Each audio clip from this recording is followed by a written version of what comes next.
Ayan, magandang gabi po sa inyong lahat mga ka-OFW at sa lahat ng aspiring OFW natin. So, ang pag-usapan natin ngayon is about sa ating visa application.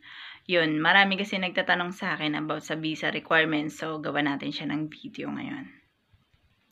Bago ang lahat, gusto ko lang malaman yon na kapag nagpa-visa kayo, kung hindi nyo na-complete or hindi kompleto yung inyong requirements na dinala sa visa application nyo, meron po kayong 3 months para i-comply yon.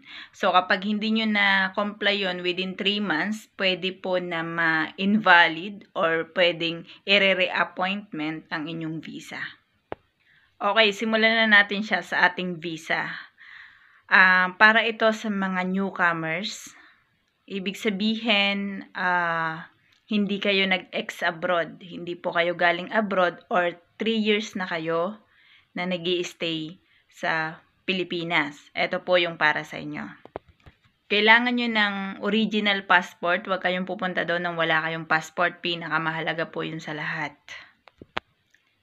Una nating banggitin yung mga original. Original passport, pinakamahalaga. Pangalawa, NBI clearance na dapat valid ng 180 days. NBI clearance po yan Pangatlo, NBI apostilled. So, magkaiba ang NBI clearance at saka yung apostilled NBI clearance. Ipapa-apostilled nyo po yan sa DFA para sa hindi pa masyadong aware. Ang NBI nyo na original, ipapa-apostilled nyo sa DFA, meron niyang appointment. So, maghanap na lang kayo sa ibang YouTube channel kung paano maggumawa ng appointment niyan. Pero dapat po, valid siya 180 days. Mas maganda, mas matagal, or bago yung NBI nyo, mas okay po yun. Kasi, hindi natin alam kung gaano katagal sa visa application ang inyong papel. Pang-apat po, dapat meron kayong picture, passport picture, passport size picture. So, ilalagay ko sa description kung ano yung sukat niya. So, white background po yan. 4 yung kailangan nyo i-prepare niyan. Siyempre, wag nyo rin kakalimutan ang black ball pen. Kailangan nyo po yan doon, black ball pen. Okay, ito naman po sasabihin ko, additional para sa ex-abroad or wala pang 3 years na nag-i-stay sa Pilipinas. Kailangan nyo pong kumuha ng police clearance. So, yung police clearance nyo dapat apostilled po yun. At ito rin, kailangan meron kayong visa application form. So, bago kayo pumunta doon, merong mga agency, papipilapan kayo nun. So, masyadong mahaba yung pipilapan. So, yun. Basta kailangan nyo rin yung visa application form na yun pag pupunta po kayo doon sa visa appearance nyo. Okay, isa-isahin natin Kailangan nyo ng passport, original. Kailangan nyo ang passport po pala, wag nyo kakalimutan na dapat ang valid niya is mahigit 1 year. Passport, original. Apostilled NBI clearance, original. Naka-Czech language na po ito Dapat translated to sa Czech language. Pangatlo, NBI clearance, original. Pang-apat, passport size ng picture. 4 na peraso po yun at dapat naka-white background kayo. Pang-5, kung ikaw ay ex-abroad, kailangan mong dagdagan ng apostilled police clearance galing doon sa bansa na pinanggalingan mo. At pang-6, kailangan meron kang visa application form. Tandaan nyo lang po, yung nasa last na COE nyo, nasa last na nakasulat doon sa visa application form nyo. Kasi may lalagay doon ano yung last job mo?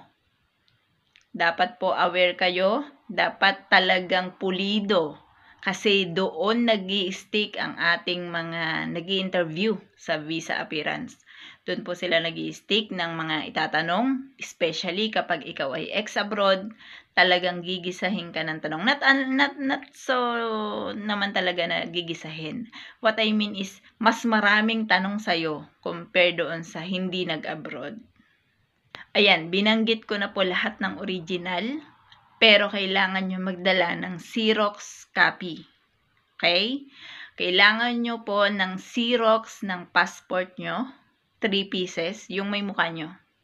Pangalawa, kailangan nyo ng Xerox ng inyong translated NBI apostilled clearance. Apostilled NBI clearance translated to Czech. Ayan po, yan na yung lahat at dyan na talaga pumapasok ang ating requirements. So, sa nagtanong sa akin kung kailangan po ng bank statement, kasi meron nagtanong yan, kailangan daw ba ng bank statement? No, hindi po natin kailangan ng bank statement sa visa appearance. Second, may nagtanong po sa atin kung kailangan ba ng SSS history. So, hindi rin po natin kailangan ng SSS history sa visa appearance natin. So, sa nagtanong, possible na galing siya ng Taiwan.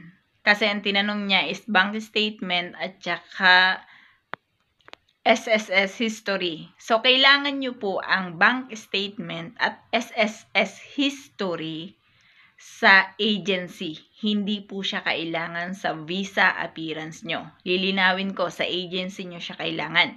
Kasi, parang advance lang sigurong mag-isip yung mga agency natin. Nakakailanganin nyo ng bangko dito. Pangalawa, kailangan nyo po ng history or kailangan active kayo sa SSS kasi parang nagkaroon yata ng rules ngayon na hindi kayo pwedeng umalis or kailangan sa requirements na meron kayong SSS.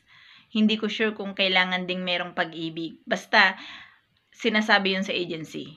Okay? Kailangan po yun. Pero hindi naman sinabi na dapat marami na kayo nahulog. So, ang sinabi lang nila, dapat meron kayo.